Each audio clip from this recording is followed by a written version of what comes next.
Okay, so we are live. Okay, so good afternoon, guys. We are going back to our next section of talks. Uh, yeah, okay. Our next section of talks today afternoon, we have the first talk by Professor Sebastian Defner, and later we have the talk by Roman Bachelar. So, Professor Sebastian Defner, let me introduce him. He's got his Master of Science degree in 2008 by University at Augsburg. Augsburg, is that correct? In Germany. The Doctor of Science degree in the same university in 2011. From 2011, he was as a research associate in the group of Professor Christopher Jarzynski at the University of Maryland, College Park. In 2014, for 2 years, he got a position as postdoctoral fellow in the group of Professor Zurich at the Los Alamos National Lab.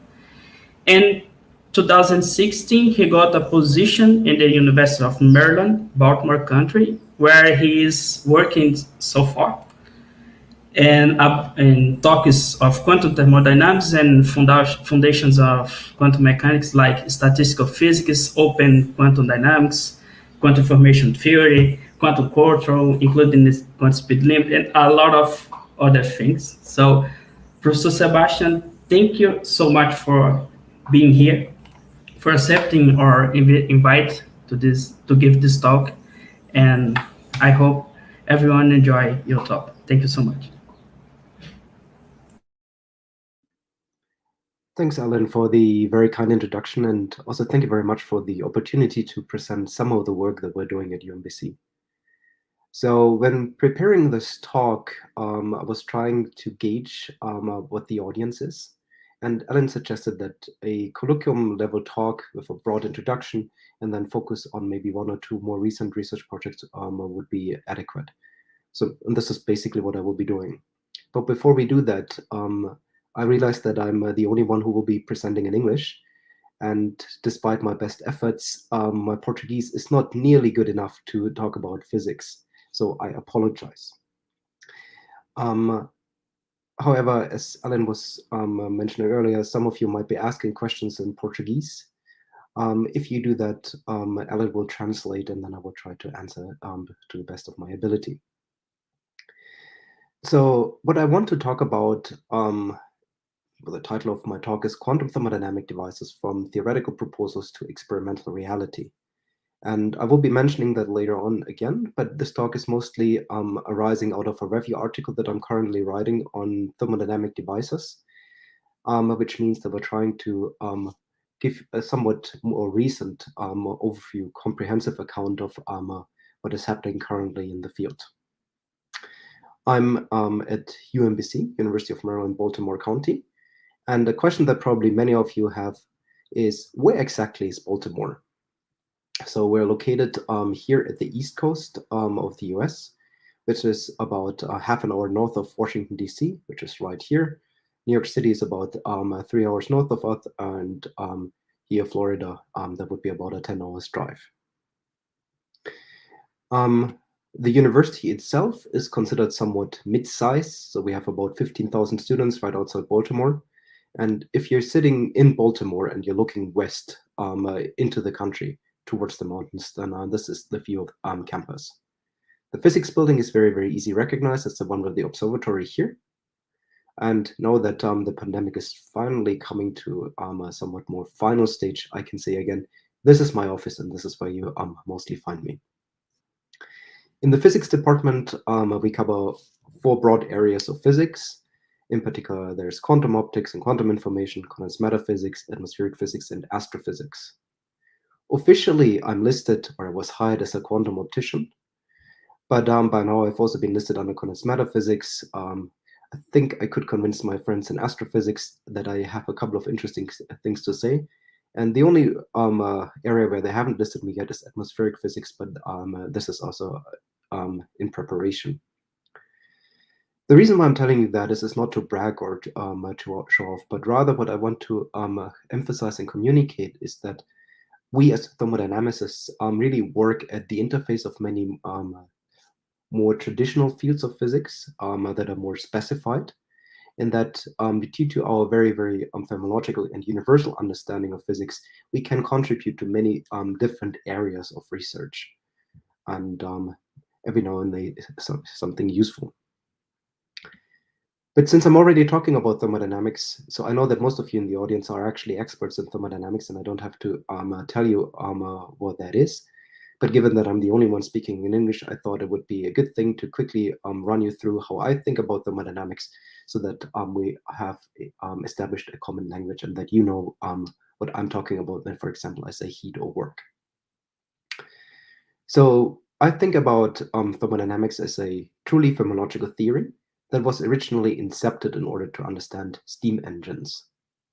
These steam engines have natural exchanges of energy that are characteristic for the processes, namely what we can extract from the engine and that we consider useful. This is what we call work. Excuse me. And everything else that we cannot control, that is lost into the environment, this is what we call heat.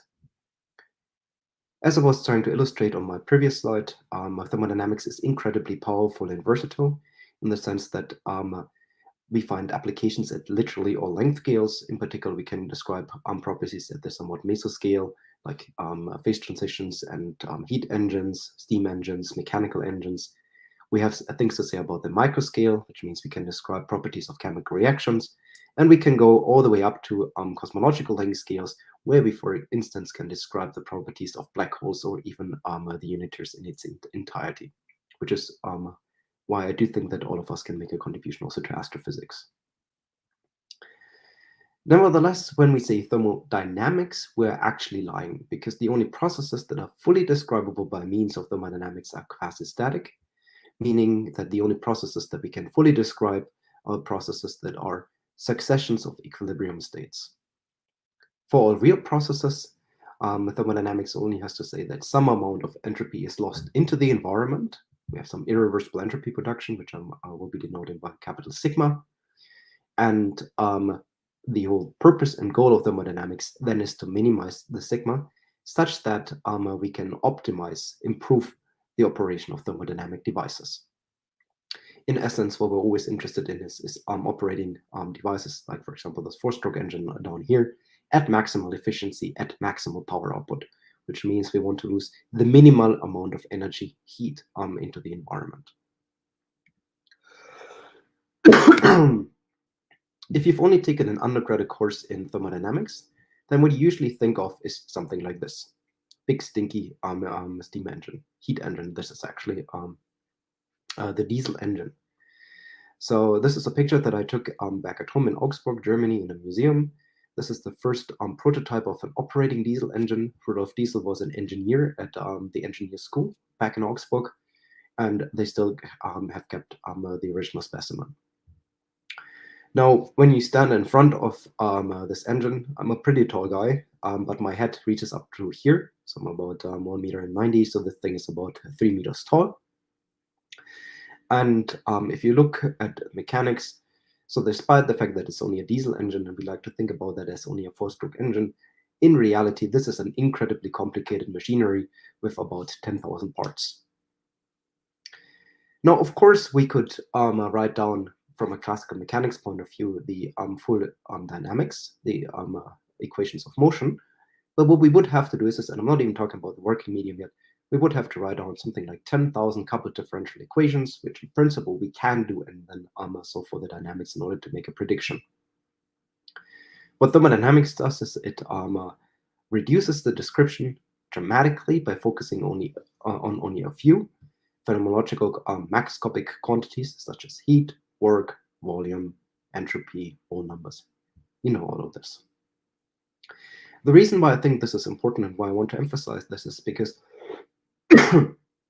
I believe it's fair to say that currently we're in a very, very similar situation that thermodynamicists were in about 100 years ago. 150 years ago, engineers came up with these incredibly complicated contraptions that do something. And it was the task of thermodynamicists to assess how much work can be extracted and how to optimally operate these devices. And for that, they needed to formulate a phenomenological theory, something that was tractable. What is currently happening is that all over the globe, quantum technologies are being developed, and this is just a random selection of 3 that you find on the internet. So there's Google, Microsoft, and Rigetti, and there are many more. And if we look at these devices, then the situation is not that much different from what people found 150 years ago. New technologies are being developed that are just way too complicated to be described in microscopic detail. Of course, we could write down the Schrödinger equation in order to solve for the dynamics of all of these devices exactly. But the problem is that we're looking at typically, again, about 10,000 coupled partial differential equations, which we have to solve. And all these arguments in order to actually simulate these quantum devices. We even need a quantum system, which means we need a quantum computer in order to solve for the dynamics of a quantum computer. What quantum thermodynamics can do is similarly to what thermodynamics has done in the Industrial Revolution, namely provide abstract guidelines, phenomenological guidelines for the, optimal modes of operation for these devices by assessing and characterizing how much has been lost into the environment. And how do we do that? Well, this brings us back to heat engines, namely by considering optimal modes of operation in idealized processes that allow us to characterize things like the efficiency or the entropy that is dissipated into the environment.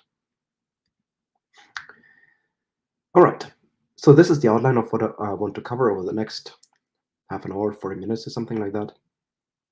I want to take you back to arguably the first proposal of a quantum heat engine, which is this famous paper by Scoville and Schulz-de-Bois on masers. Then I will talk about 2 more recent examples about lasers and put them in context of quantum heat engines. And what I mostly want to emphasize is that while the analysis of these systems is very similar, very akin of what we do in standard textbook thermodynamics, there are new quantum resources that are not available to classical working mediums, such as coherence. And what we need to think about is how to access this coherence, or more generally quantum correlations, quantum effects, in order to improve upon the performance. After a little bit of a historic background, I will jump at a specific example that you all might be familiar with. I will be talking about the one experimental realization of an engine that has some quantum features, the single ion engine that I was involved in. And then I will quickly move on to more interesting generalizations that we've been working on more recently, namely scaling up from a single ion to many ions. And I will be talking about different quantum statistics, bosons, fermions, and anyons. This will be concluded by talking about potential experimental implications of what we've been doing so far. Excuse me. But here at this point, we're only at the level of experimental proposals. We're working on experimental implementations, but that hasn't happened yet. And then I will be talking about the most recent paper that we published that was kind of fun because and I can tell you that already. So in this project down here, we're looking at relativistic energies. This is the first time that I managed to publish a reference to the Star Trek manual in a serious research article. But you will see why and how that came about. All right. So let's go back to the 50s. Already in 1951, in this PRL, Scoville and Schulz-de-Bois realized that a maser is actually a paradigmatic example of a quantum heat engine. So what is a maser? Typically has an abstract level exactly the same operating principle as a laser, namely you excite a system from a ground state into a high-lying energy eigenstate, from which is quickly displaced into a metastable state, and then through spontaneous emission, you get coherent, in this case, microwave radiation out of the decay from level 2 back to level 1. Now, if you couple such a maser to 2 heat reservoirs, where the smaller energy step from 2 to 3 is coupled to the cold reservoir, remember the frequency is directly proportional to the temperature, energy is proportional to temperature. And the big energy step is coupled to the hot reservoir. And you assume that you have a detailed balance condition, namely that the transition between the levels is directly driven by the thermal transitions. Then you can very easily compute the work that such a maser performs, which is exactly the energy that is transported away by the microwave emitting light. And the heat, hot and cold heat, is exactly given by the energy input of the hot and cold reservoir. If you go through the analysis, what you quickly conclude is that the efficiency of such a contraption always is less than the Carnot efficiency, as you would have expected. And you can go through the usual analysis. In particular, what you see is that you have something like a positive working condition.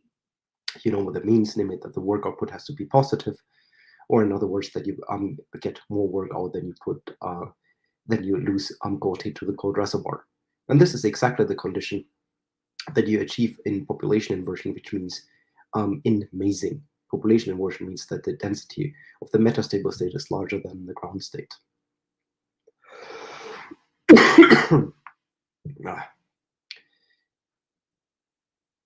Complementary, if you are in the usual Boltzmann distribution, namely that the ground state becomes more likely, more frequently occupied than the higher lying energy states, then what you get is a refrigerator. Refrigerator means that you're extracting energy from the cold reservoir and pumping it to the hot reservoir.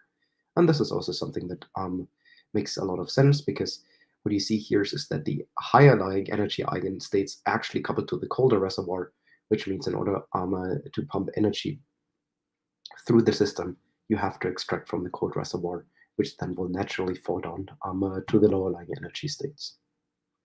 So why is this important? Analyzing the system is basically an undergraded homework problem. It's not that particularly exciting. Everything that you assume is that you have thermal transition probabilities between the eigenstates. What is interesting about this proposal is that back here in 1959, no one had been thinking about quantum thermodynamics as a field, and most definitely no one had been thinking about quantum heat engines. And these two people, simply by looking at the system, they realized that thermodynamic thinking can actually be applied to situations, to technologies that are maybe not the big stinky heat engines that you usually find, but to other scenarios, and then thermodynamics can be used to say something useful. In particular here, once you have a notion of efficiency, you can start asking, how do you maximize the efficiency? How do you tune these frequencies S, I, and P such that the efficiency gets as close as possible to Carnot? This idea was picked up, well, look at the years, 1959, and the next paper that I'm jumping to is already 2002 by Scully, who realized that, well, if you can do that for a laser, if you can do that for a maser, then nothing stops you from also doing the same analysis for a laser. So in principle, it was looking at exactly the same three-level system, which is why I don't depict it again on this slide, but now at optical frequencies instead of microwave frequencies. Now let's just inspect what happens classically in, for example, an Otto cycle. In Otto cycle, you have the isothermal strokes and the isochoric strokes, and the usual TS diagram looks like this. Now what Scully realized was the following. If you have a laser field, then given the geometric realization of such a laser field, and I'm talking about the real geometry of a laser, like a laser pointer, then such laser pointers typically are in a cavity, and you accumulate many photons before they eventually emit. This means that if you want to exploit quantum effects, you cannot expect to find new quantum features if you just keep looking at the classical TS diagram. You need to do something to it. You need to modify it. And his suggestion in this paper is the following. He says, so once you reach excuse me. Once you reach the hot temperature, you need an additional stroke where you increase the entropy by playing with the coherences of the photons in the cavity. So here in particular, what you do is you extract from coherence. Then you have the usual isentropic stroke, and then you go back down to isochorically, and here you decrease the entropy, which means you're extracting entropy from the coherences. So what Scully is suggesting here is that if you want to exploit any genuine quantum features, and this is literally the only important point here, then you need to modify classical cycles. Simply thinking about the traditional stroke engines that we have in classical thermodynamics is not quite enough. But rather, if we want to exploit genuine quantum features, then we need to rethink how we're closing cycles. And one potential way forward is that instead of thinking about only 4-stroke engines, you go to 6-stroke engines or something like that. This is an idea that Marlon, together with collaborators, explored a little bit further in a now rather famous paper. This is something that I'm sure many of you have read. It's a science paper from 2003, in which they show that if you now only have a 2-level system, and you go through the thermodynamic analysis, so you can understand that as a heat engine coupled to a hot and cold reservoir, and then the effective efficiency is just Carnot. If now, however, and this ties into the thing that I said earlier, you split the ground state into two very, very close-lying energy states that maintain support coherence, which is exactly what happens for 2 photons in a cavity, then the efficiency is actually modified by effective occupation number, epsilon is just a parameter that doesn't matter much, times cosine of phi, where phi is exactly the angle of the coherence. Now what you see is that there are obviously scenarios in which the angle is tuned such that the cosine becomes negative, and then in that case you get a positive correction to the Carnot efficiency. Now, this does not mean that the second law of thermodynamics is violated. On the contrary, the second law of thermodynamics still applies perfectly as it does in classical thermodynamics. However, let me just go back to this slide here. Similarly to the argument that I was trying to make here, if you allow for additional strokes, so you do something like this, put in these additional corners, then you can outperform classical engines by designing technologies that access genuine quantum features, just as, for instance, here coherence. And as I was saying, all of this was motivated in Scully's work from quantum optics, or more particular, by laser light. Now, all of this is almost ancient history already. So the question is, why is it still important? Why are we still talking about these old papers, and what do they tell us about moving forward? Well, on the one hand, we have these very, very simple and very tractable models for engines. It's just 2-level and 3-level systems. And as I was saying, this is basically something that any undergraduate student can understand. And it's very pedagogical, because everything that we really need are thermotransition probabilities, and we don't have to worry about, for instance, more complicated issues such as how do we define work for single variable stations or anything like that. So we have very, very simple test beds for quantum thermodynamic notions, which allow us to build intuition for what we expect for power output and efficiency. However, what we now want to do is we want to use the same mindset, the same way of thinking about the problem, to quantify resources that are actually relevant for quantum computing. And what I will be focusing for most of this talk is are signatures of quantum statistics. Many other things that we could be looking at. We could be looking at coherence, we could be looking at entanglement, squeezing, you name it. But out of the many things that I could be talking about, I decided that to focus on quantum statistics today. This means that we need to analyze specific cycles that access exactly the quantum features that we're interested in complete analogy to what I was just saying about Scully's work.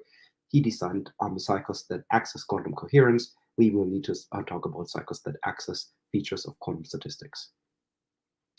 And also, very similarly to what has been done in the past, this needs to rest on a strong theory-experiment collaboration to make sure that what we theorists write down is not completely crazy and actually rooted in reality. Now, there are many different directions in which one can go, and most of what I will be talking about is based on this theory contributions, where many particle effects, collaborative effects of quantum particles have been studied. I will be talking about ion traps and non-equilibrium effects of the environment. There are a couple of papers that have been on this topic, and I will be talking about maximal power output, which is something that we've done here. As I was saying, none of the theory work is completely up in the air. It's actually grounded in experiments. So, for instance, these non-equilibrium squeezed reservoirs, they were realized in nanomechanical engines. This quantum coherence extracting work has been realized in a recent experiment here in NV centers. And so this is actually a theoretical proposal of something that could be done, for example, in transmon qubits. And this is just to show that most of the work that we're doing is really in a broad network of many efforts that are happening in with many different aspects. Or in other words to say, so I will be talking only about one specific engine, but I don't want to create the impression that this is the only engine that I'm thinking about. I rather want to say, so there are many different scenarios that we can look at, but for reasons of brevity, I want to focus only on one example. And the one example that I want to look at is the single ion heat engine. This is a proposal that we made now, well, almost 10 years ago, which actually developed out of our first proposal how to verify the quantum Yashinsky equality. What we've been thinking about a lot are these parametric harmonic oscillators. It's just a harmonic potential where we're changing the angular frequency as a function of time. This can be realized rather easily in these ion traps. And for those of you who are familiar with ion traps, you will immediately see that something's off, namely that these RF rods are at an angle, which are usually oriented in parallel. Now, what does this angle do? Well, if the ion is sitting here, the effective potential that the ion experiences due to geometric considerations is a narrow trap. So it experiences a high frequency. If the ion is sitting here, somewhere here, and then it has a lot more space, which means the effective frequency that the ion experiences is very wide. Now, if you want to implement an engine, everything that you really need to do is you need to drive the ion back and forth between the narrow and the wide part. And how do you do that? Well, you apply, you first prepare the ion in the narrow part. Excuse me. Unfortunately, nothing to drink. And then here at the narrow part, you apply a hot laser field. What the hot laser field does is it forces the wave packet to spread.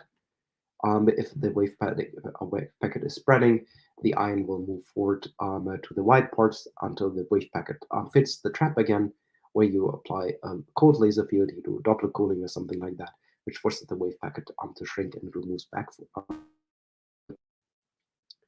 In a energy frequency diagrams, that's the equivalent of a TS diagram that I showed you earlier, this is what the cycle looks like, where the straight lines are the theoretical prediction, and the dotted lines were a simulation of what would actually happen in the ion. This was eventually realized. Unfortunately, I wasn't involved in the experimental realization anymore, but here I see a picture of the actual engine, so it looks exactly as we imagined. These are the RF rods.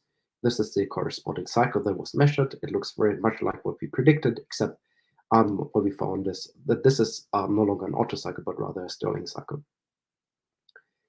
This is all to say, I don't want to go through the details beyond just saying, so this has happened.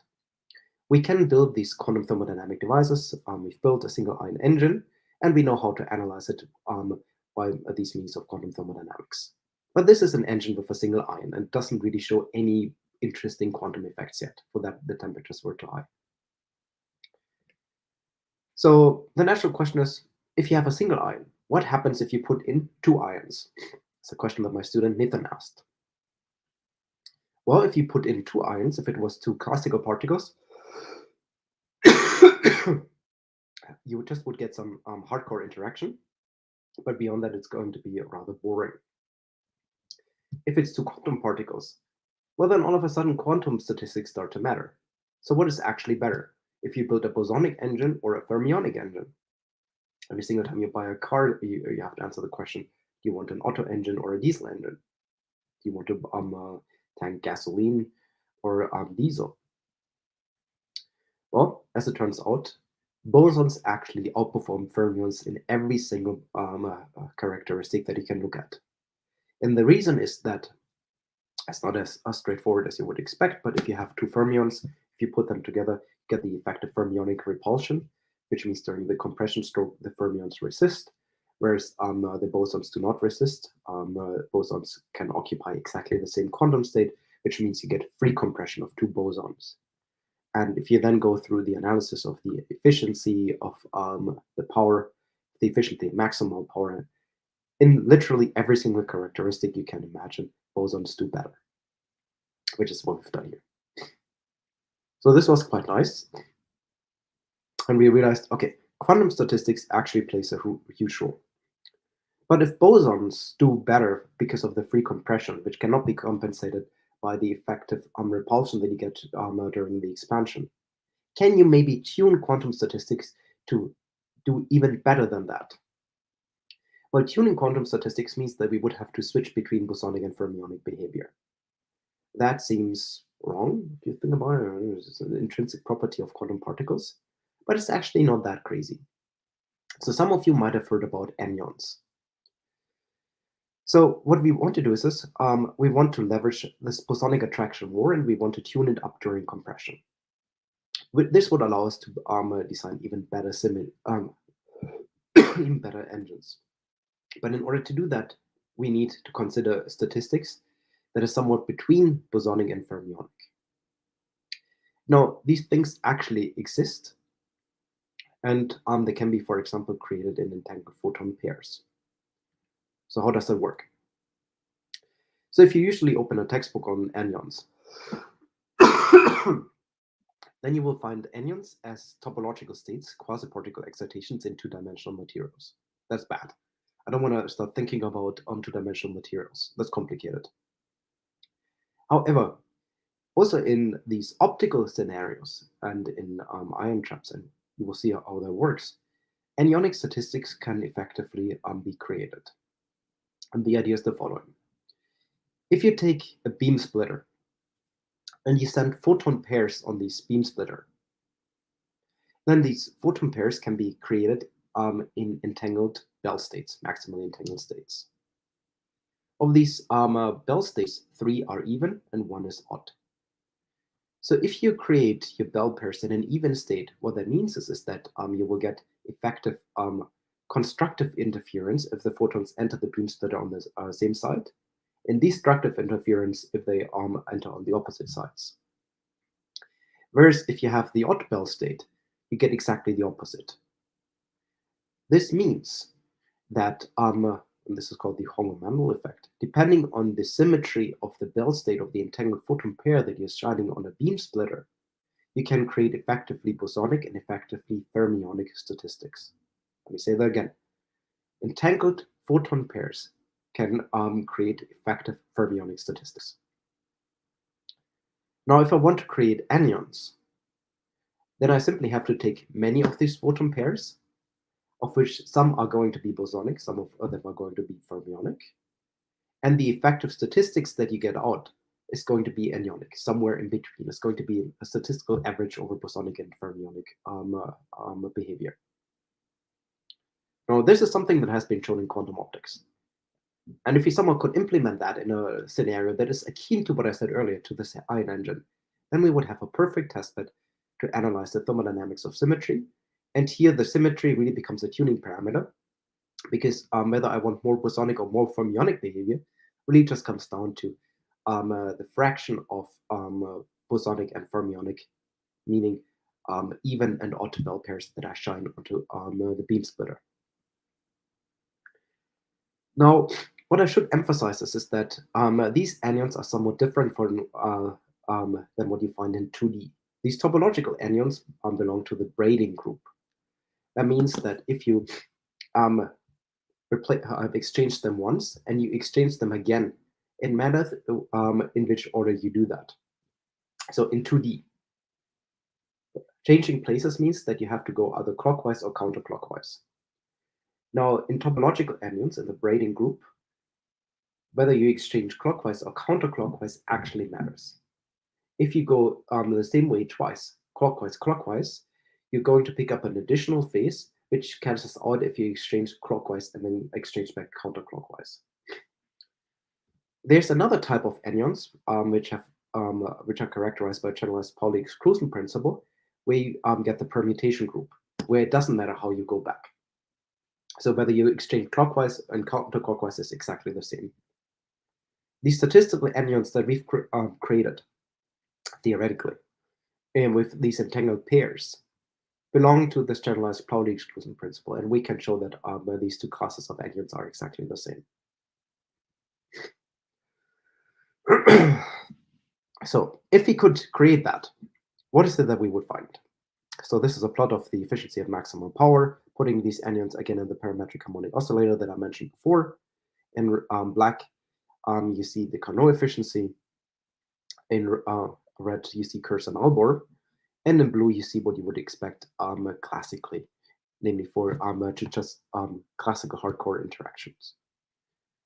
In gray, you see the effective efficiency of maximum power for this anionic engine. And I don't want to overanalyze the details, but what you do see here is just that the behavior is somewhat complicated. So it can be better than distinguishable particles, it can be worse, can be basically all over the place. And I think I don't have to do too much convincing to tell you that the efficiency of maximum power is going to be somewhere in here in between, and it really depends on how you tune parameters. But we have a very versatile system. Now, can we actually do that in an experiment? Can we go back to something like the ion engine? Well, obviously, in the original setup of just considering two ions, we cannot simply tune the phase of parameters. However, in this quantum optical setup that I described, this can be done with surface plasmons, something that we're doing with our friend Fabian in Dresden. So what you do is you create these entangled photon pairs with anionic statistics from some photon source. So you, here you have the beam splitter, and you get here the effective anionic photon pairs hitting this AFM tip. Then what you can show us, and Nathan has done that, is that the phase, the anionic characteristics of the photon pairs are transmitted directly onto the plasmonic statistics, which means anionic photons create anionic plasmons, which travel down here. And then the engine that we're describing is down here, where you have an effective hot reservoir, and the engine then operates along this AFM tip. And again, AFM tip means that you get the effective frequency, which the effective volume that I described earlier in the ion trap. All right, what do we have? What do I have? 5-6 minutes or so. So we have a reasonably general framework to understand the thermodynamics of quantum symmetry. We've seen first experimentations in ion traps, where we certainly now can do bosonic and fermionic engines. And if we go to surface plasmons, we can do even the full anionic case. And this is an experiment that they're working on right now. However, and this is something that I thought when I was looking at, quantum spin is actually not a property of quantum mechanics, but of quantum field theories. It's a relativistic effect. And most of you might vaguely remember, if you've taken a class in quantum field theory, that fermions are described, like, for example, spin 1/2 fermions by the Dirac equation. Spin zero particles are described by the Gordon equation. And then there's a whole set of other quantum field theories out there for other spins. Which means if we want to fully understand these quantum statistics, we actually have to go to a quantum field theoretic description. And this is not as crazy as it sounds, so I'm not talking about building engines somewhere out there in the universe. But you know that people have been thinking about Dirac materials, where you get effectively linear dispersion relations in materials. So we said, okay, if we want to better understand that, let's just repeat the analysis, but now for Dirac and Klein-Gordon dynamics, and see whether we see any difference in the performance. Do we see any difference in relativistic fermions and relativistic bosons, or do they behave the same? And rather than doing the full non-equilibrium analysis, which is just going to be hard, let's focus on the endo-reversible situation, which is already complicated enough. Now, there's a relativistic version of the harmonic oscillator that I mentioned before. This is the Dirac. Actually, in 1 + 1 dimensions, you don't get any spin-orbit coupling. And here you immediately see that the Dirac and Klein-Gordon equation are actually the same, which means here the relativistic level, and this is a conclusion that we reach even without doing any analysis, fermions and bosons are going to behave the same. In 1 + 1 dimensions, the harmonic oscillator looks like this, and this is the corresponding relativistic energy spectrum.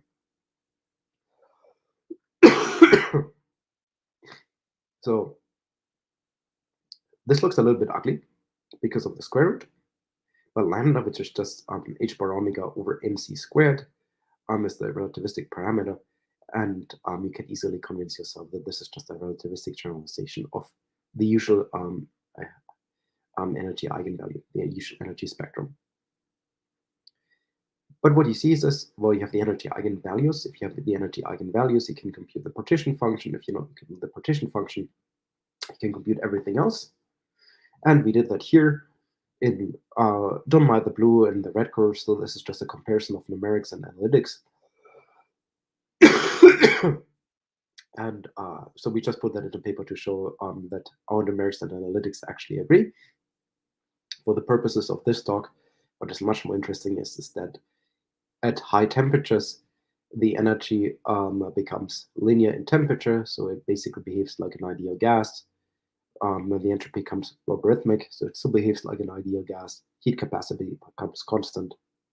The free energy does its corresponding thing.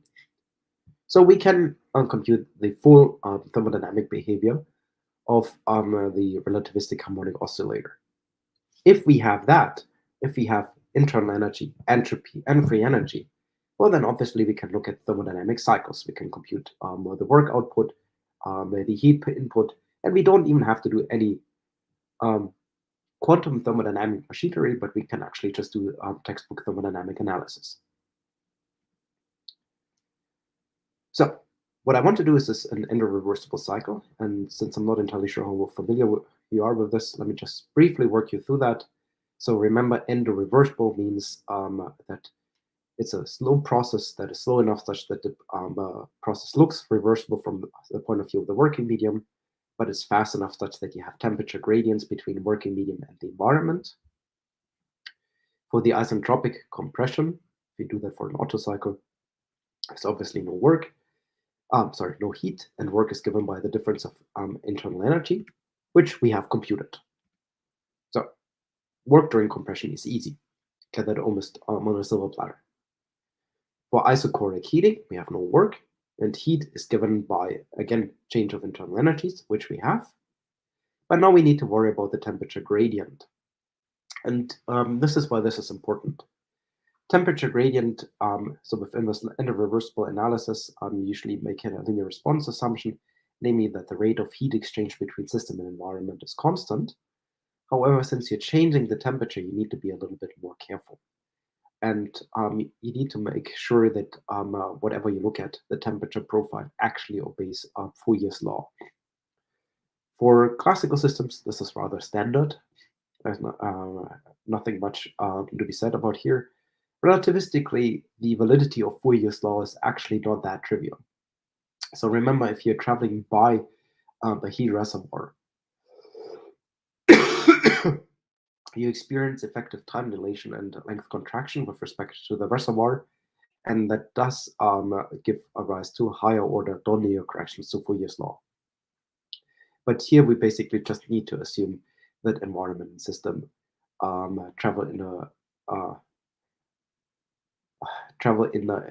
in a co-moving frame such that we don't need to worry about additional corrections. Now we're going to do exactly the same for the expansion and the cooling. And as I said before, if you know the internal energy, you can compute the work. During expansion, you can compute the heat. During cooling, and you can get a Fourier's law for the temperature profile. Okay.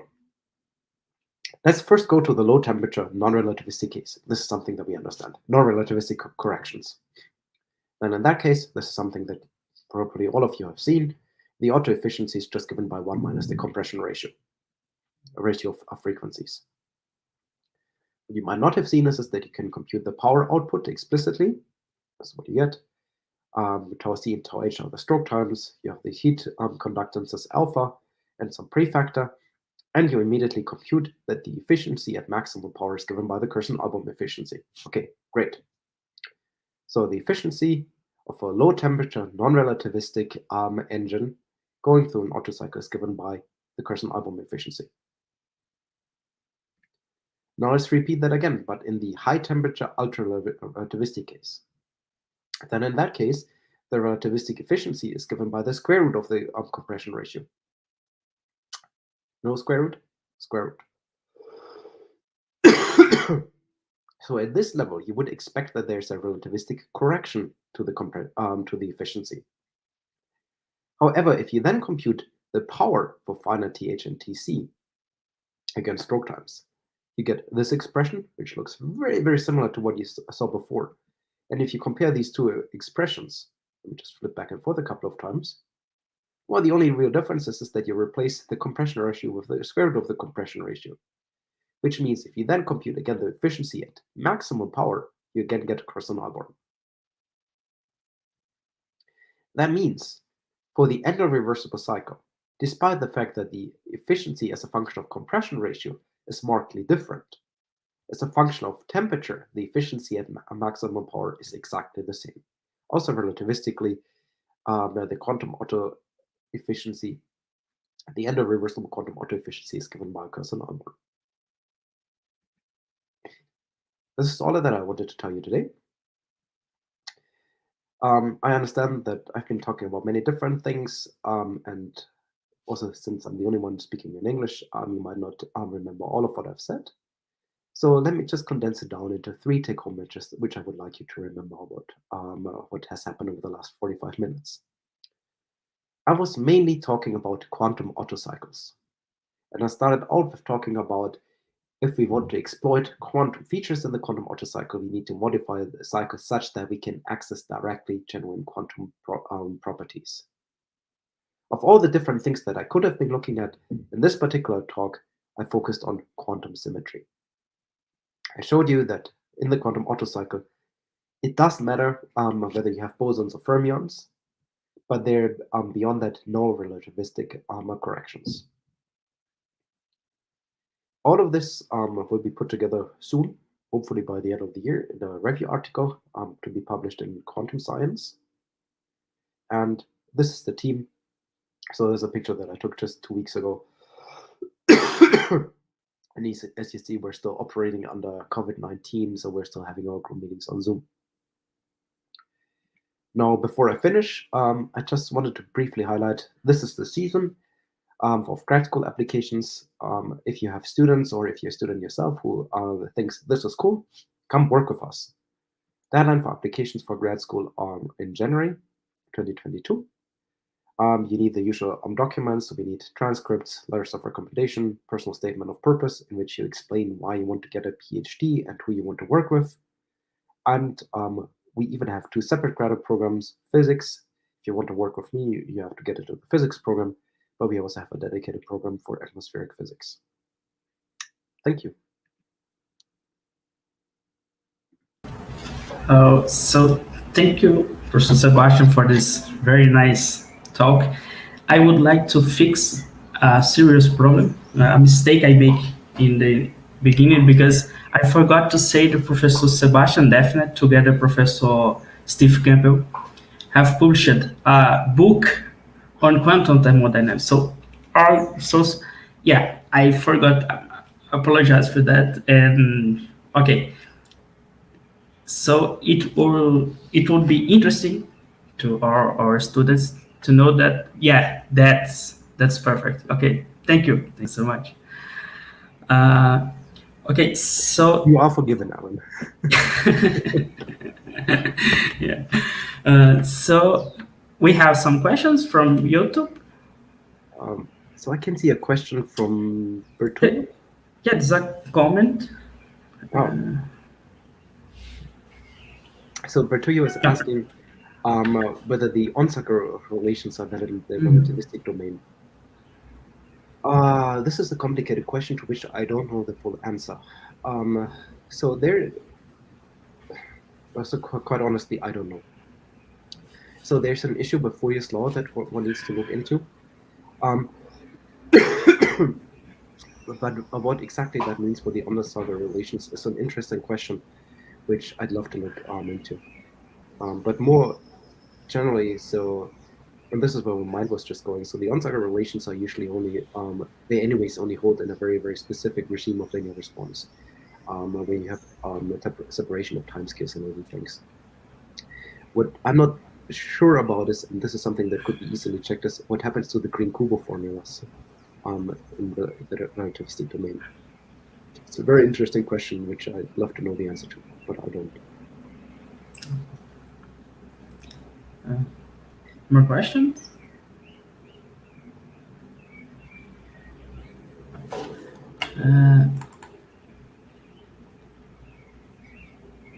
Professor Cleverson, do you have more questions from YouTube?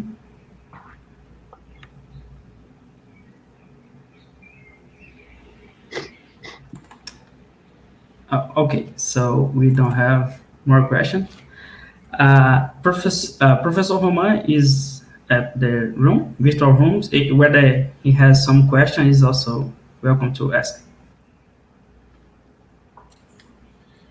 Okay, thank you. So let me share. We don't have more questions, right? Okay. So, Professor Sebastian, again, thank you so much for accepting our invitation. It would be very nice. So I don't have questions because I read your papers. Okay. So thank you again for your kind acceptance to join us. Oh, is there another question? Is the quantum efficiency limited? Oh, yeah. So the Carnot efficiency is a statement of the second law of thermodynamics. Now, what we need to understand is that the Carnot efficiency is formulated for a specific scenario: 2 heat reservoirs and 1 work reservoir. Heat reservoirs are thermal reservoirs at thermodynamic equilibrium. The quantum efficiency is similarly limited by statements of the second law of thermodynamics. If we have a quantum scenario which also consists of 2 heat reservoirs and 1 work reservoir, the efficiency is given by the Carnot efficiency. Although more generally, it really depends on the setup. It depends on the block diagram. What participating agents do you have, and what is the corresponding statement of the second law? Okay. More questions?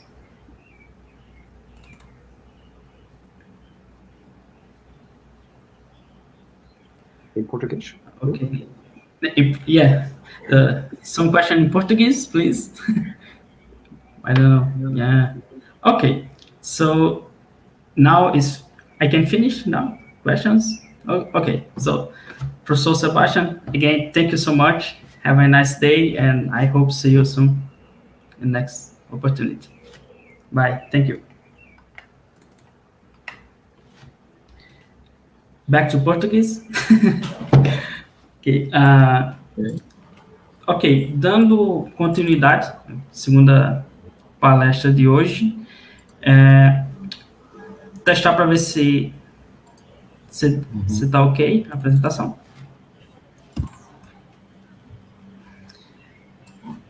Ok, perfeito. Bom, essa palestra ela vai ser em português. O Roman prefere... Português ele é tão bom quanto o francês, então tanto faz. Então vamos lá. Próxima palestra será dada pelo professor Roman Pierre Marcel Bachelard, da Universidade Federal de São Carlos, né? Roman possui graduação agora o meu francês, École Normale Supérieure de Lyon, em 2003, mestrado em Física pela Aix-Marseille Université, na França, também, em 2005. Em 2008, pela Université d'Aix-Marseille na França, também, 2008. E depois ele fez alguns pós-doc pelo mundo, passando pela Eslovênia, voltando para a França, veio para o Brasil, voltou para a França, e agora, desde 2017, está aqui na Universidade Federal de São Carlos, como professor adjunto, né? A especialidade do Roman pelo menos nos últimos anos, já trabalhou com muita coisa, mas nos últimos anos o professor Roman tem trabalhado basicamente com espalhamento da luz e as propriedades dessa luz espalhada. Geralmente, né, essa luz espalhada, levando em conta para tentar enxergar efeitos coletivos ou efeitos cooperativos em nuvens de átomos frios, né, oscilações de Bloch, aplicações em gravimetria também. E nos anos mais recentes, o Roman tem se interessado muito em estudar, né, informação quântica, produção de amareamento em nuvens de átomos frios, principalmente explorando efeitos coletivos, como bloqueio, decaimento superradiantes. Enfim, o Roman vai falar para a gente aqui hoje, assim, o Roman é uma mistura de teórico, colaboração com muito experimental, então, assim, é muito oportuno, né, ter um seminário do Roman aqui. E, bom, eu acho que é isso. O Roman, a palavra é sua, já falei demais. Ok. Muito obrigado, Alan, pela introdução. Bom, já peço desculpas pelos erros de português e o sotaque, ele vai ficar durante a palestra e até o fim da minha vida, infelizmente. Sim, então, eu trabalho com espalhamento de luz com átomos frios e alguns outros sistemas, e eu peço desculpas porque eu não faço, de fato, exatamente termodinâmica ou informação quântica, mas os últimos anos eu trabalhei para entender se, com átomos frios, perto do estado fundamental, átomos de 2 níveis, seria possível implementar ferramentas que pessoas procuram para fazer processamento de informação quântica.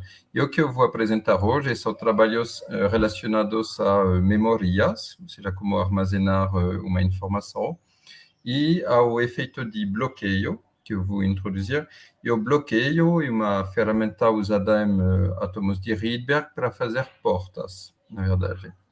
Então, eu não estou exatamente na informação quântica, mas eu me aproximo aos poucos com átomos frios para entender como os átomos frios podem contribuir. Ok. Opa, eu vou...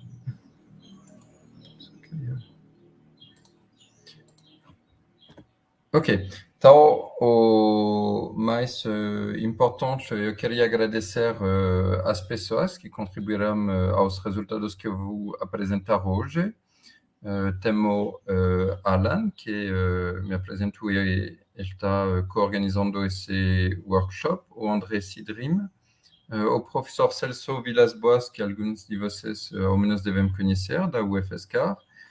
Temos 2 doutorandos da Universidade de São Paulo, a CGM São Carlos, que contribuíram, o Noel e o Tiago Santiago.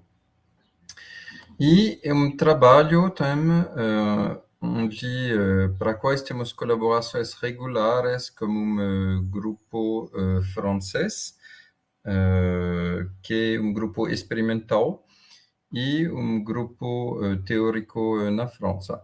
Eu falo grupo francês, eles são tanto franceses que eu sou brasileiro. Esse é do Luxemburgo, esse é da Alemanha, esse é da Croácia, esse é da Alemanha. Então, é realmente uma colaboração internacional e uma coisa que quem tem uma oportunidade, eu recomendo fortemente de aproveitar essas mobilidades que temos no Brasil para visitar pesquisadores no exterior. Acho que é uma experiência muito boa.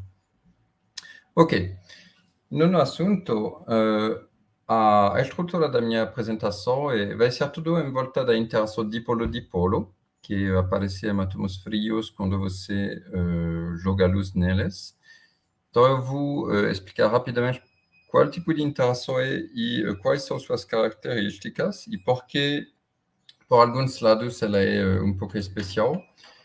E depois eu vou apresentar trabalhos sobre o bloqueio, o efeito de bloqueio, e os modos de grande tempo de vida que foram propostos para ser usados como memória e que vem também da interação dipolo-dipolo. Ok, primeiro ponto, o que é a interação dipolo-dipolo? É simplesmente levar em conta o fato que aqui eu represento átomos como partículas pontuais. Cada um vai ter um momento dipolar de dipolo elétrico. Eu vou assumir que cada átomo reage ao campo eletromagnético tendo um dipolo elétrico induzido. E esses dipolos vão interagir. Como? Cada dipolo tem uma radiação eletromagnética e essa radiação vai chegar até outro dipolo. Então, vamos ter, na verdade, uma interação dipolo-dipolo através dos modos de luz. Okay? Então, uma visão muito clássica é dizer, cada dipolo espalha luz nos outros e ele também recebe luz dos outros dipolos e assim eles interagem. Okay? Então, isso simplesmente é a interação dipolo-dipolo. Mas o que é interessante é que é uma interação que depende muito da dimensionalidade do sistema, ou seja, dos modos de luz acessíveis. Por exemplo, temos sistemas que são de uma dimensão para a luz, são tipicamente as cavidades ópticas ou as fibras, onde os modos de luz acessíveis nesses guias de onda são em uma dimensão. Você pode se propagar em uma superfície ou em uma guia de onda 2D e você tem uma interação em 2D, ou no espaço livre 3D. E, por exemplo, em 1D, você tem uma interação muito forte, que permite chegar em regimes de interesse como CQED. E em 3D, a interação é mais fraca, mas ainda vou me focar nesse caso para mostrar que podemos fazer muitas coisas ainda no espaço livre. E um ponto importante é que, como a luz é mediada pelos modos de vácuo, mas consideramos uma interação efetiva entre dipolos, significa que fizemos o traço sobre os modos de vácuo. E isso abre o sistema, ou seja, vamos ter um sistema aberto por ter feito esse traço, e isso vai gerar um fenômeno de decoerência, que é a emissão espontânea. E um ponto de vista clássico vai ser os fótons que saem do sistema são perdidos, então tem uma perda de informação sobre qual é o estado do sistema, uma vez que o fóton é emitido e sai do sistema atômico. Mas, quando vocês fazem mecânica quântica, vocês sabem que ter um sistema aberto muda muitas coisas. Geralmente, você usa a matriz de densidade e você tem um problema bem mais complexo. E mais um ponto que é bem interessante para a interação dipolo-dipolo, que é uma interação de longo alcance. Em qual sentido? Se você tem uma amostra atômica, joga luz nela, cada dipolo emite uma radiação de dipolo, aqui eu represento como uma onda esférica, e o decaimento para distâncias grandes é a onda esférica exponencial IKR sobre IKR. Então, é um decaimento em 1 sobre R. É um decaimento muito lento, ok? E isso faz que todos os átomos ficam acoplados com todos os dipolos. Isso é interessante, porque realmente temos uma interação de todos com todos. Isso faz que o problema de espalhamento de luz por átomos frios é um problema de muitos corpos aberto e de longo alcance, que você pode tratar de maneira clássica ou quântica. Em particular, não tem tratamento local de vizinhos mais próximos para quais existem métodos analíticos ou métodos mais simples. Ok? Então, para teóricos, vamos dizer, eu vou considerar aqui um sistema de N átomos de 2 níveis, uma interação de longo alcance entre todos e termos de decoerência cooperativa. Porque temos interações tanto no hamiltoniano que na parte lindbladiana, ou seja, essa interação através dos modos de vácuo faz que temos termos de decaimento, de decoerência coletivos. Temos termos de interação no lindbladiano. E isso é relativamente específico desse sistema. Okay. Então, aqui vou mostrar algumas fórmulas, mas vai ser bem rápido, eu prometo. É só para dizer, o sistema vai ser átomos de 2 níveis, temos operadores de abaixamento e levantamento, consideramos átomos como vamos jogar ondas monocromáticas, e tipicamente se você olhar a dinâmica de átomo, vamos ter na representação de Heisenberg essa dinâmica.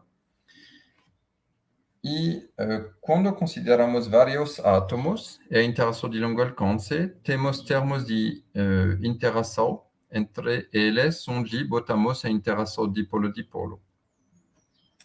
Então, algumas limitações que isso gera quando você quer estudar o sistema é que, analiticamente, é muito complicado além de 2 átomos. Nós sabemos como resolver o problema para 2 átomos, mas não para mais, analiticamente. É um sistema aberto.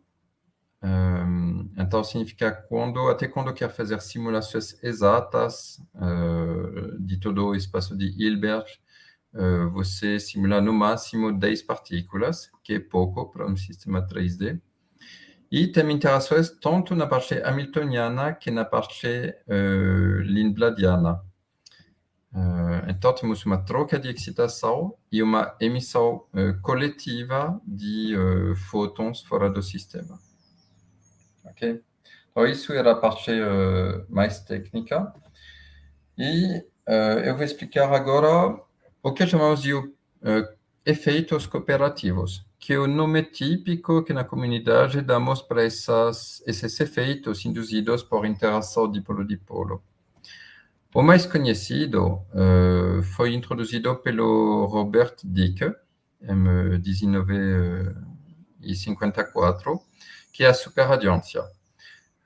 A ideia da superradiância é começar como um sistema de vários átomos, todos no estado excitado. Aqui eu represento isso como um spin-up.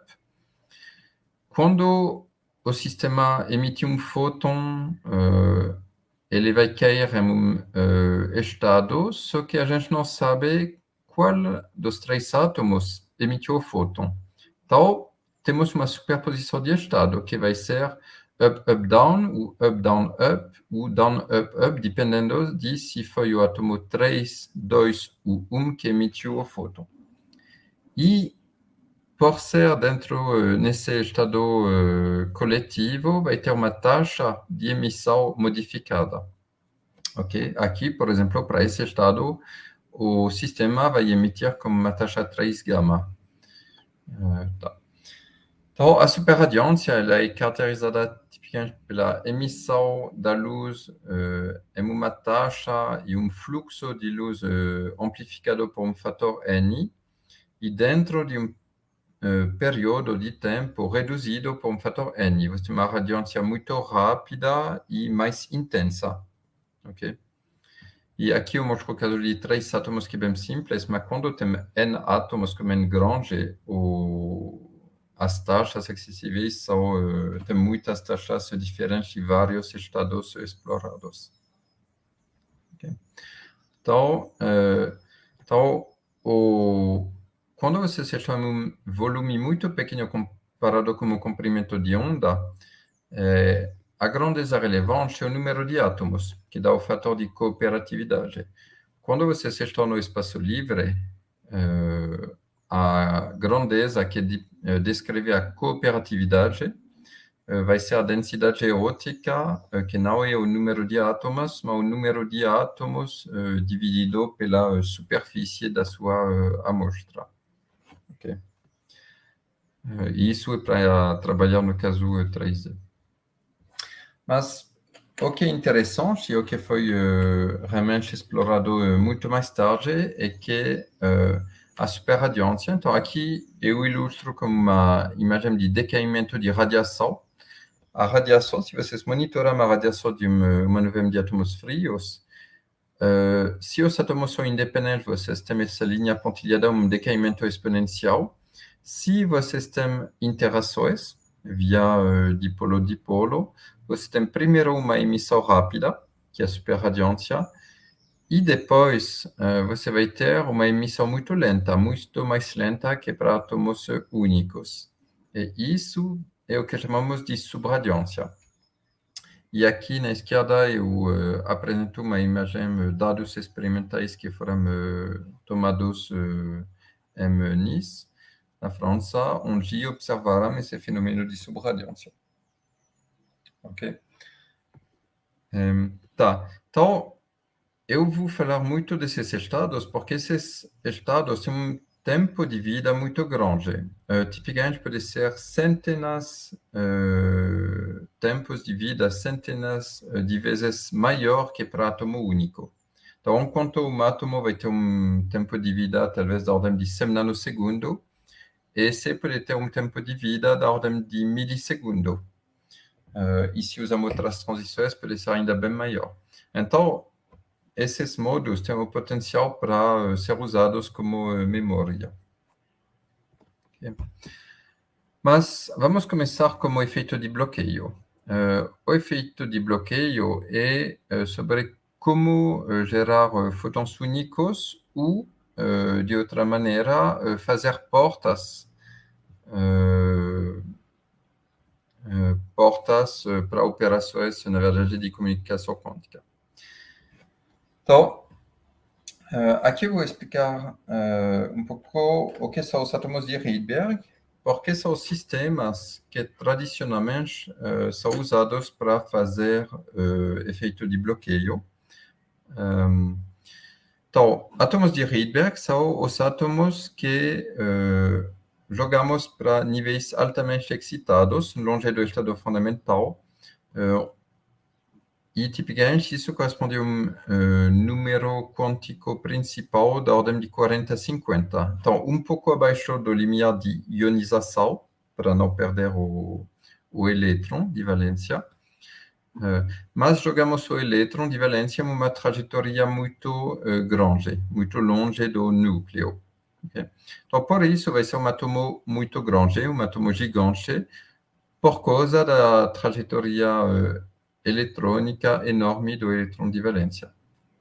E isso vai permitir também para os átomos de interagir com vários vizinhos, porque o elétron de cada um vai explorar um raio muito grande. Nesse contexto, o efeito de bloqueio é quando, dentro de um volume, você consegue ter só um átomo excitado no máximo por causa do efeito de bloqueio. Ok?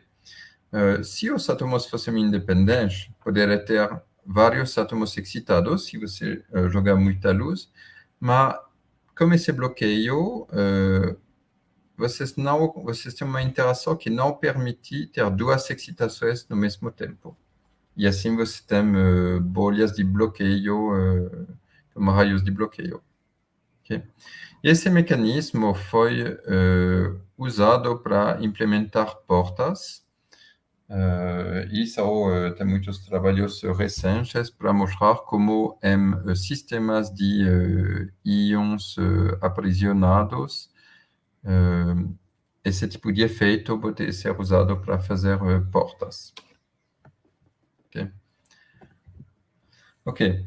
Então, o que acontece nos átomos de Rydberg é que, como eu falei, os elétrons de valência, a trajetória, o estado excitado do sistema vai impedir outro átomo de ser excitado.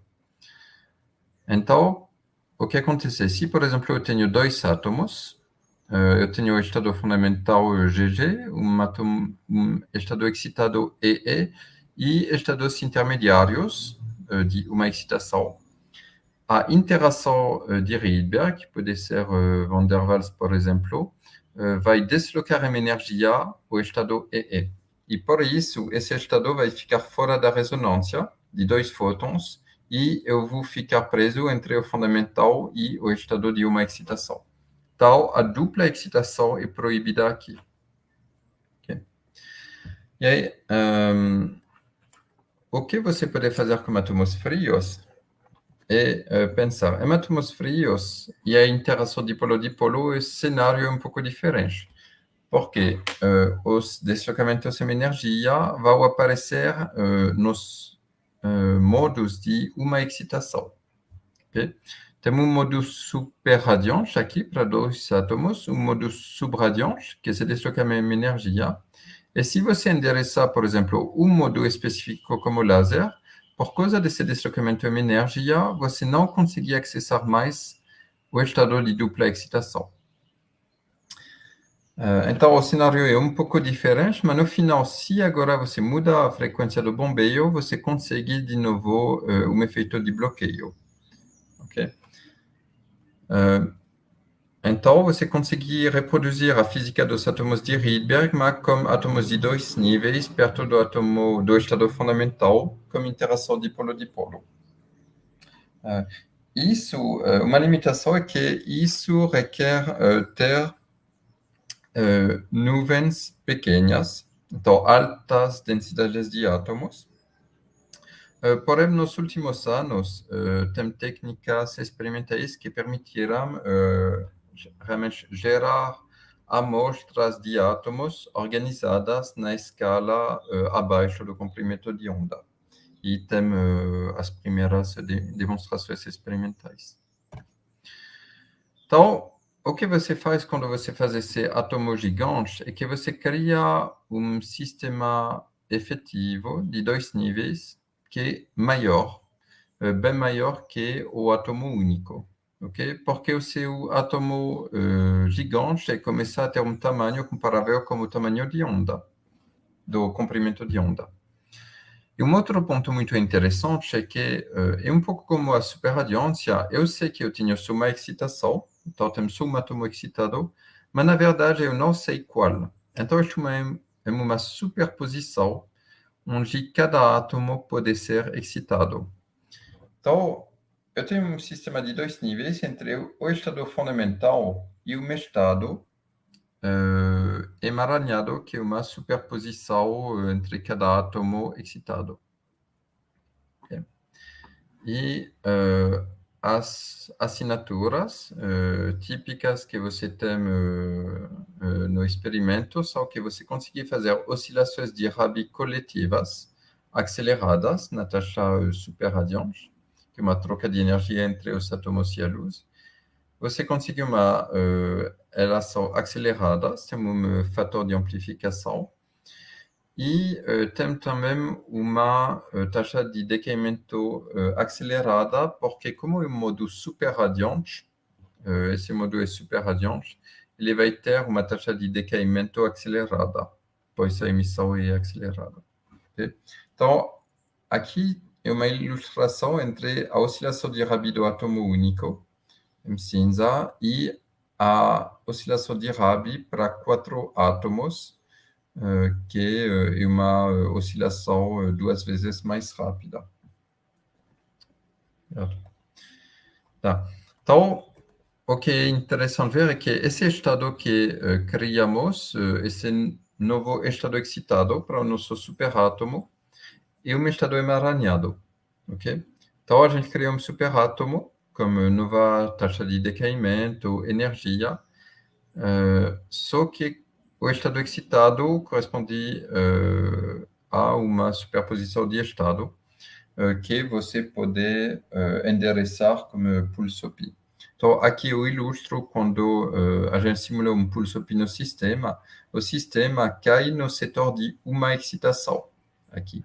E temos um estado emaranhado, onde quase toda a população se encontra nesse estado de uma excitação. Ok? Então, esse sistema de bloqueio permite criar estados emaranhados de N átomos. Tá. E uma assinatura experimental importante é porque em vários experimentos de átomos frios, você não tem acesso ao estado do sistema. É muito difícil monitorar o estado individual dos átomos, ainda mais na escala embaixo do comprimento de onda, mas o que você mede de maneira muito mais acessível é a luz, e é possível medir as correlações de intensidade, e o G2 de zero é uma assinatura de anti-bunching de fótons, que pode ser encontrado na região de bloqueio, enquanto outros regimes apresentam superbunching. Então, aqui eu apresentei uma abordagem onde usamos os deslocamentos em energia no sistema para endereçar estados emaranhados, estados coletivos, e isso permite modificar as estatísticas da luz. E aqui, por exemplo, eu mostro um mapa das estatísticas da luz, da variância da luz, para mostrar que, dependendo do modo que você endereça, mudando o espaçamento da rede ou a energia do laser, você pode observar modos muito diferentes. Ok. Agora, eu quero falar um pouco dos modos com grande tempo de vida, que são esses modos que chamamos de subradiantes. Pois, uma proposta é como endereçar, usar esses modos para fazer como memória, porque eles podem ter tempo de vida muito maior que o átomo único, centenas ou milhares de vezes maior. Mas temos um problema com esses modos, é que eu falei, os superradiantes emitem muito, os subradiantes emitem luz de maneira muito devagar, a taxa de decoerência deles é muito baixa comparado com o átomo único, e isso que faz este um grande tempo de vida. Isso é uma coisa boa, mas esse grande tempo de vida é também uma coisa ruim, porque significa que esses estados subradiantes se acoplam fracamente no mundo externo. Quando eu falo o mundo externo, significa se eu jogo um laser no meu sistema, em geral, eu vou me acoplar fracamente nesses modos de grande tempo de vida. Eles emitem pouca luz, mas eles se acoplam pouco à luz que vem do exterior. Então, tem esses modos com fraca decoerência, mas é um desafio conseguir endereçar eles, conseguir popular eles de maneira eficiente. Então, o esquema para resolver isso é o seguinte. Aqui eu mostro o esquema para dois átomos de novo. Estado fundamental, GG, estado excitado, EE. Tem um modo simétrico que é superradiante, que esse se acopla muito bem com o laser incidente, o modo superradiante, e tem os modos, as transições subradiantes, que se acoplam pouco. Então, tipicamente, se eu tento bombear essa transição e ir para esse modo subradiante, que tem uma baixa decoerência, o modo antissimétrico, vai ser um bombeio muito ineficiente, okay? Porque se acopla pouco. Então, a ideia é não endereçar esses modos diretamente, mas endereçar esses modos por decoerência. Ou seja, essa transição é muito eficiente, vamos usar essa transição, leva o sistema para EE, uma parte da população cai nesse estado antissimétrico e ela fica presa para muito tempo, por causa da baixa decoerência desse sistema. E assim, a gente pode armazenar mais e mais população nesses estados de memória. Isso é muito semelhante ao bombeio óptico. A ideia do bombeio óptico é se você tem um sistema de 3 níveis, você tem uma transição que você consegue endereçar de maneira muito eficiente, Depois tem uma outra transição que é muito rápida e aqui uma transição muito lenta. Okay? Então, essa transição seria difícil, talvez, endereçar diretamente, mas por bombeio óptico, passando por um nível superior excitador, como taxa de transição alta, você consegue popular de maneira eficiente o nível 2. Aqui temos só átomos de 2 níveis, mas pelo acoplamento, acabamos com um sistema de 4 níveis. Então, temos que ver que vai ser diferentes leis de escala. Por exemplo, se aumentamos a potência do laser, que é dada pelo parâmetro de saturação, a população desse estado de memória vai crescer linearmente com a potência do seu laser. Mas se você calcular o scaling para a lei de escala para a transição superradiante, para cair aqui, vai escalar como a potência ao quadrado. Então, é um processo não linear na potência do laser, mas significa que para a potência maior, esse termo vai dominar. E se você calcular exatamente a dinâmica do sistema, você pode observar que tem um regime que, no fundo, é de ótica linear, porque você faz um bombeio direto e decai diretamente. Você não explora os estados de múltipla excitação, realmente. Quando aumenta a potência do laser, você começa a observar uma lei quadrática até saturar o sistema. Então, era a nossa proposta para endereçar esses modos de grande tempo de vida. Uma pergunta é que nos experimentos tem muitos átomos. E quando eu falo muito, é 10 a 9, 10 a 10. Então, a pergunta é, ok, o que acontece para um sistema grande, de muitos átomos? A resposta curta é que o espaço de Hilbert é gigante e como trabalhamos com um espaço, com um sistema aberto, trabalhar com a densidade é ainda pior que trabalhar com estados coerentes. Então, o que sabemos desse sistema, aqui eu represento de maneira muito esquemática o espaço de Hilbert para muitos átomos, mas, na verdade, sabemos muito pouco, porque a interação é complicada.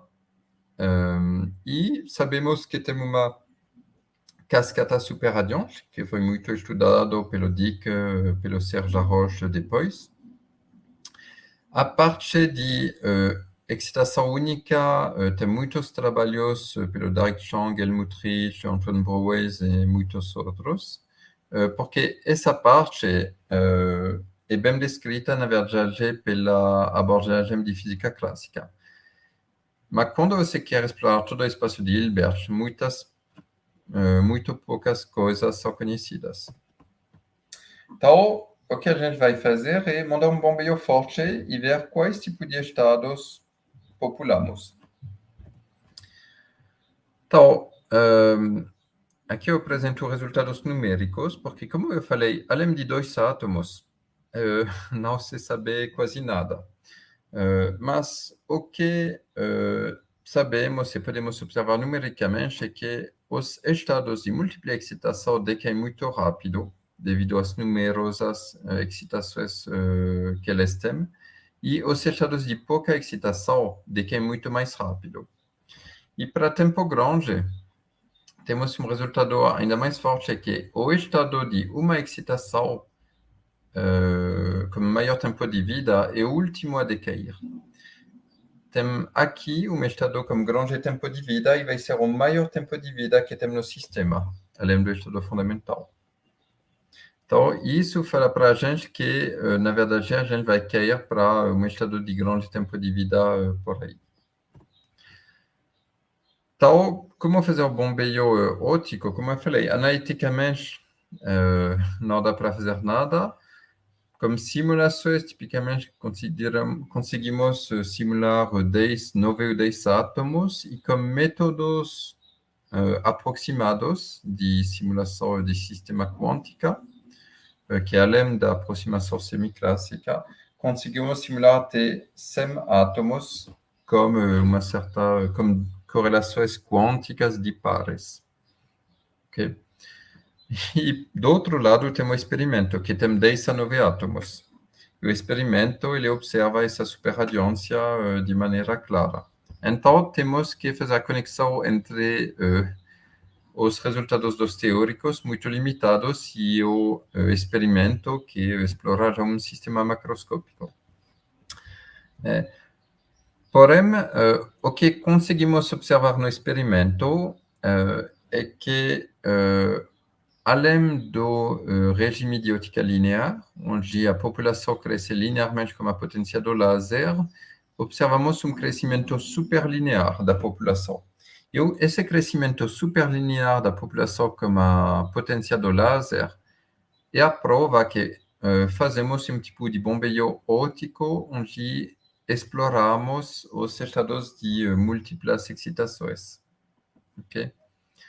E entre o regime de baixa potência e o regime de alto bombeio, conseguimos mostrar que ampliamos a população desses estados de memória de um fator 200. Isso no experimento. Okay? Então, aqui permite para a gente mostrar que, usando esse esquema de bombeio óptico, somos capazes de endereçar de maneira eficiente os estados de memória. Okay? E isso foi um trabalho junto com os experimentalistas. Okay? Mas fica uma pergunta, porque eu falei, bom, os estados subradiantes são de uma excitação. Quando eu falo estado de uma excitação, é como os estados que temos no bloqueio, que são estados emaranhados. E é uma pergunta aberta se são de fato estados emaranhados que vamos ter no experimento, que criamos realmente. E a pergunta de sempre, temos uma fenomenologia, mas ela vai ser dada por estados clássicos, ou separáveis, ou realmente é um fenômeno onde tem estados emaranhados envolvidos. E eu falo isso porque muita da física de interação de dipolo-dipolo foi explorada assumindo que tem estados emaranhados. Ou, na verdade, que tem estados de uma única excitação. Só que esses estados de uma única excitação, que eu escrevo aqui, temos 100 átomos, temos um estado fundamental e temos uma superposição de estado. Esses estados são emaranhados de fato. E muitos trabalhos já assumem esses estados no início. Por outro lado, se a gente pensa em um estado separável, que seria dessa forma, vai ter correções entre esse termo e esse termo, mas, globalmente, vocês podem mostrar que eles vão ter os mesmos modos de grande tempo de vida. Okay? Então, isso é um ponto importante. Os estados emaranhados descrevem bem a física de memória, mas os estados separáveis igualmente. E se você considera o limite de baixa excitação, de poucas excitações e muitos átomos, esses coeficientes vão para zero e os estados são muito semelhantes. As diferenças entre esses estados são menores e menores. Então, o menos fótons você tem e mais átomos você tem, cada átomo vai ter uma excitação muito fraca e vai ser muito difícil fazer a diferença entre esses estados. Então, a pergunta é, mas quando a gente faz essa cascata subradiante, o que criamos? Estados emaranhados ou separáveis? Porque temos um modelo quântico, mas isso não significa que o estado vai ser quântico realmente. A resposta é que se você realmente usar, como muito trabalho se assume, uma fonte de fótons únicos, então uma luz quântica, e aí você consegue criar automaticamente um estado atômico emaranhado. Mas se você só usar um feixe laser muito fraco, que pode ter muito poucos fótons, menos que um fóton por segundo, por exemplo, você ainda pode criar um estado que é só separável. Então, a pergunta é, eu não quero mais criar meu estado como uma fonte de luz, porque o resultado vai depender da fonte de luz. Eu quero criar meu estado subradiante por emissão espontânea cooperativa, usando os efeitos dissipativos da interação dipolo-dipolo. Então, voltando no caso de dois átomos, como esse esquema de energia, se você bota um bombeio muito forte, vai ter 1/4 da população entre cada estado. E depois desligar o laser. Quando você desligar o laser, esse estado e esse estado vão decair muito rápido, como uma taxa gama e 2 gama, que é do átomo único. Esse estado pode ter um tempo de vida muito grande. Então, isso faz que, depois de um tempo relativamente curto, vai ter boa parte do sistema no estado fundamental e 25% vai ser no estado de grande tempo de vida. E com isso, já vamos criar um estado emaranhado. Para o caso de muitos átomos, a pergunta é o que vai acontecer. Mas como eu já falei, tem um modo com grande tempo de vida aqui. E a ideia do bombeio óptico é popular esse estado, passando através de todos os estados, sendo que cada um vai contribuir um pouco para esse estado onde a excitação vai ficar armazenada. Mas a pergunta, tem tantos estados de grande tempo de vida, inclusive de 2 excitações, 3 excitações, 4 excitações, por que vai ficar em especial nesse? A resposta é um pouco técnica, mas foi mestrado tanto para o caso de uma dimensão ordenado que para o caso de 3 dimensões desordenado, que o estado com maior tempo de vida vai ser aquele de uma excitação. E os de 2 excitações já vão cair muito mais rápido. E isso permite pensar que a população vai se acumular nesse estado de grande tempo de vida, maior que todos os outros, e que só o estado fundamental vai ficar o único modo que tem grande tempo de vida além do estado fundamental. Tá. Então, o nosso protocolo é botando um bombeio forte e com esse bombeio forte vamos popular todos os estados, mas sabemos que é a maneira mais eficiente de endereçar o modo com grande tempo de vida. Tá. E a pergunta é, bom, mas como vamos medir o emaranhamento?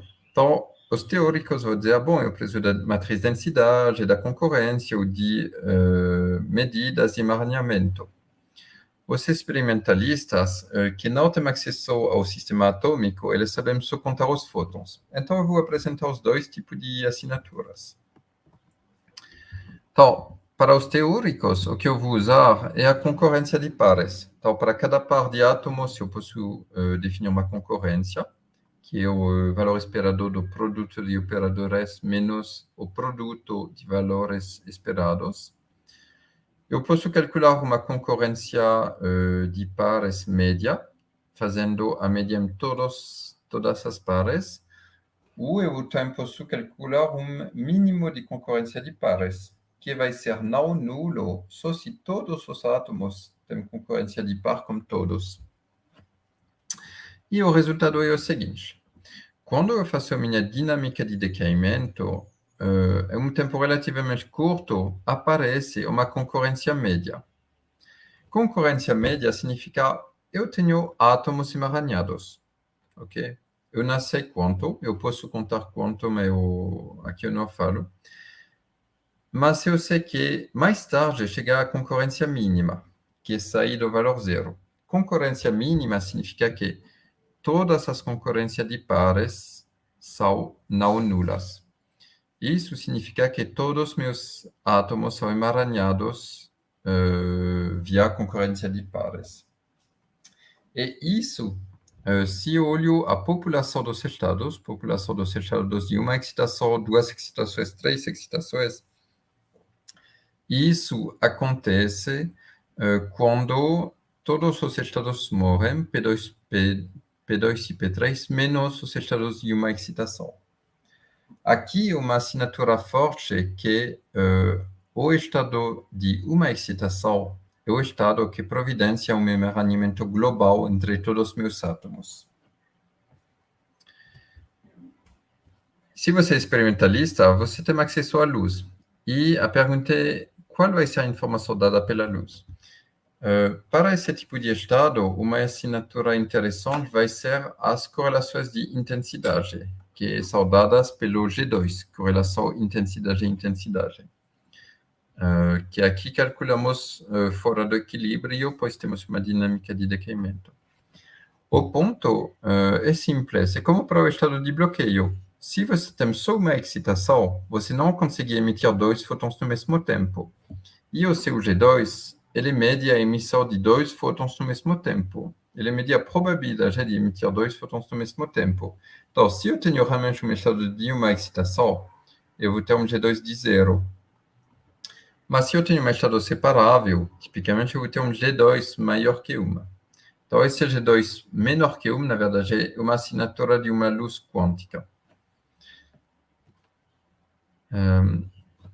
Então, monitoramos também numericamente a evolução do sistema e o que é muito interessante é que a concorrência mínima, que é a assinatura de todos os átomos ser emaranhados, a concorrência mínima, ela aparece quando o G2 cai embaixo de 1, para tempo muito grandes, tipicamente 70 vezes o tempo de vida de um átomo. Então, aqui estou mostrando que a luz vai ter uma assinatura de luz quântica quando todos os meus átomos são emaranhados. Okay? Então, aqui eu vou ter uma assinatura do emaranhamento global entre os átomos na luz emitida. Então, e aqui eu lembro, estou usando um processo de decoerência. Estou usando a emissão espontânea coletiva, que é responsável da superradiância, para emaranhar meus átomos. Ao longo do tempo, é possível monitorar que os átomos se emaranham primeiro como os primeiros vizinhos, depois como os próximos vizinhos, até ter um emaranhamento total entre todos os átomos, graças ao processo de emissão espontânea cooperativa. E de maneira interessante, se não tem outro mecanismo de decoerência, fora da emissão espontânea cooperativa, você vai ter um sistema que vai ficar emaranhado para sempre. Porque a matriz de densidade dele vai ter essa cara, onde temos uma componente de estado fundamental, mais uma componente de uma excitação. E esse estado tem uma concorrência que escala como exponencial menos gama subradiante t. Então, muito interessante porque a emissão cooperativa, a emissão espontânea cooperativa, a decoerência cooperativa permite emaranhar todos os átomos via concorrência. E esse emaranhamento global fica para sempre, só que decaindo com uma escala de tempo que é o tempo de vida da memória. Um decaimento exponencial nunca morre completamente, a menos de ter outros mecanismos de decoerência. Então, o que eu queria mostrar aqui é que as interações dipolos-dipolos são muito interessantes, porque você consegue manipular os modos atômicos para tanto na parte hamiltoniana, gerando deslocamento de energia, que na parte lindbladiana, para a parte incoerente, para usar a emissão espontânea cooperativa, os efeitos de superradiância e subradiância. E isso permite gerar estados não clássicos de curto tempo de vida ou de grande tempo de vida, e tanto nos átomos que na luz. Então, isso faz que a interação dipolo-dipolo permitirá explorar vários fenômenos, porque até essa componente tanto no hamiltoniano que no lindbladiano, na parte coerente e na parte incoerente, que permitirá fazer uma engenharia de modos atômicos. Ok, bom, por último, vou agradecer às agências de financiamento que nos apoiaram nesses projetos e fiquem à vontade para fazer perguntas sobre o trabalho.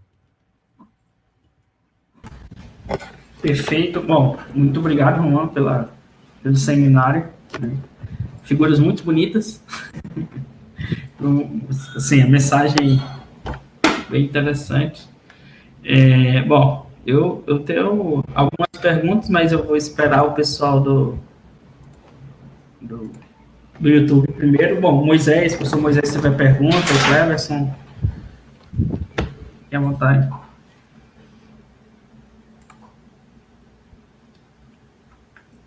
Tem perguntas do YouTube? Não tem, não. Bom, se quiser começar... Tem uma. Apareceu. Tá, vamos com uma pergunta do Martin. Ok, você fala do movimento dos átomos. A térmica, imagino, se refere ao movimento dos átomos. E um ponto bom, tem um trabalho experimental, na verdade, que mostrou que os grandes tempos de vida são poucos afetados pelo movimento dos átomos. Eles tiveram que aumentar a temperatura até, eu acho, centenas de microkelvin para ver um efeito, que é relativamente quente para esse experimento. E o entendimento disso é que esses modos de grande tempo de vida temos que pensar em dipolos que têm fases mais ou menos randômicas. Ok, e por ter fases randômicas, se você olhar a interferência em qualquer direção, dá uma interferência destrutiva, porque é uma somatória de fases aleatórias.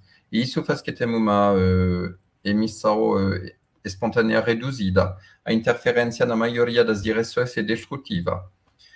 Ok, então tem fases aleatórias. E de repente, você botar o movimento dos átomos, que também vai ser velocidades aleatórias, como deslocamentos aleatórios e direções aleatórias. E o entendimento, não é uma prova nem nada, é que você está botando mais randômico no randômico, e que isso não afeta muito...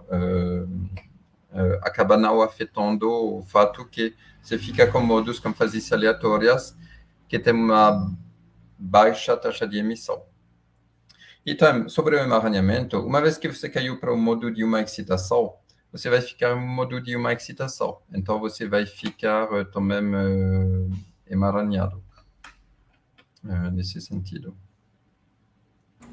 Tem mais um aqui do Diego Nonato. Uhum. Boa pergunta. A fraqueza, eu acho, maior do que eu apresentei sobre endereçar esses modos de memória com emissão espontânea é que você não tem controle sobre a fase. Ou seja, é muito legal você, usando de coerência, você cria modos emaranhados, então a ideia é muito bonita, mas você não tem controle sobre a fase. Então, basicamente, a gente manda bombeio muito forte, satura os átomos e acabamos em uma mistura e não um estado coerente. Então, o fenômeno é interessante, mas falta ingredientes para tornar isso uma ferramenta útil, onde a gente pode endereçar estados que não são misturas estatísticas. Nesse sentido, acho que ainda precisamos de alguns passos para ser uma ferramenta útil. Mas os estados de bloqueio, isso é diferente, porque tipicamente você trabalha com escala de tempo, onde você pode desprezar a decoerência. E aí as pessoas usam para fazer portas rápidas, tipicamente.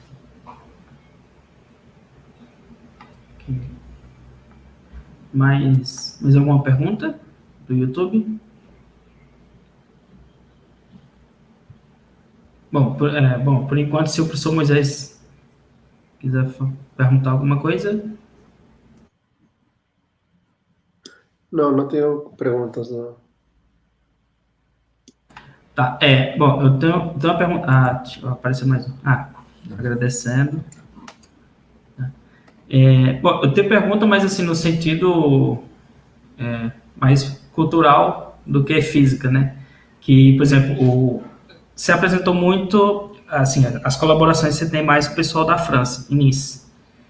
Aqui no Brasil, assim, experimentos que poderiam fazer a mesma coisa que o pessoal em Nice tem aqui no Brasil? Sim. Quais agora tem mesmo São Carlos, e como me esforço tanto na USP São Carlos que na UFSCar, e na verdade os primeiros resultados começaram a sair há 2, 3 anos, realmente a ciência, os artigos de ciência, etc. E agora o projeto é trabalhar com esses experimentos em São Carlos. Isso que montar experimentos de átomos frios é tipicamente 5 anos, no mínimo, antes de ter os primeiros resultados de ciência. Depois temos o grupo de Recife, da UFP e agora da Rural também de Pernambuco, que tem uma tradição muito forte de átomos frios. Inclusive o Daniel Felinto tem uma competência em superradiância muito forte. E exploram efeitos semelhantes. Então, temos competência no Brasil, com certeza. Eu acho que para átomos frios é concentrado entre Pernambuco, Recife e São Carlos. Perfeito. Bom, só antes de vir mais alguma pergunta, se tiver no YouTube, só complementando o ponto do Diego Nato, né, que essa questão da emissão coletiva se pode ser usada, né, para melhorar o funcionamento de computadores quânticos, né. Bom, como o Roma falou, tipo, para ter um computador quântico ainda você precisa ter controle sobre os qubits, né, porque, assim, pelo que eu entendi da palestra do Roman, você não consegue tomografar o estado, que é, por exemplo, o que o Moisés faz na teoria, o que muita gente, o que você pode fazer em qubits supercondutores, por exemplo, você tomografa o estado. Só que um ponto importante é assim, o que a gente sabe mesmo da teoria, né? Assim, o que a gente acredita que é intuitivo? É sempre achar que decoerência é sempre uma coisa ruim para a computação quântica. Não é, assim, em geral, não é mentira. Mas você pode encontrar casos em que decoerência pode ajudar, que no caso que é esse caso do Roman, que você começa com um processo, com um estado que ele não tem mareamento nenhum, você não tem nenhum campo externo atuando sobre o sistema, ou seja, você não tem controle nenhum, você simplesmente deixa a decoerência agir. E a decoerência é que gera mareamento. Então, tipo, vai um pouco, contra-intuitivo, né, do que a gente acha, que a gente pensa. Você tem um estado emaranhado, deixa a decoerência atuar, você destrói o emaranhamento. Então, o que a gente acha? Se você tem um estado clássico, quando a decoerência atua, continua clássico. Né? E aí o que é interessante da mensagem do Roman é essa, né? Então, assim, só um complemento à questão do Diego, né? A gente tem mais alguma pergunta do YouTube? Tem não. Não? Bom, liberar o Roman. Tá? Roman, muito obrigado. Muito obrigado por aceitar nosso convite, foi muito bom a apresentação. Muito obrigado a todos os organizadores. É bem legal desde essa manhã já. Obrigado. Perfeito. Valeu, Roman. Um abraço. Tchau, tchau. Perfeito. Agora tem que ir para outro link agora. Isso. A gente vai encerrar essa transmissão, aí o outro link está previsto para as 4, né? Isso. Então, nós vamos fazer ele começar exatamente no horário previsto. Aí dá tempo o pessoal também tomar aguinha, alguma coisa assim. Coffee break, já que coffee break é por conta de quem está assistindo aí, viu? Coffee break de 6 minutos. Só dá tempo de comer um pão de queijo. Coffee break virtual, né? Tá certo. Então, até daqui a pouco, então. E Beleza. Até mais, pessoal. Tchau. Falou, pessoal.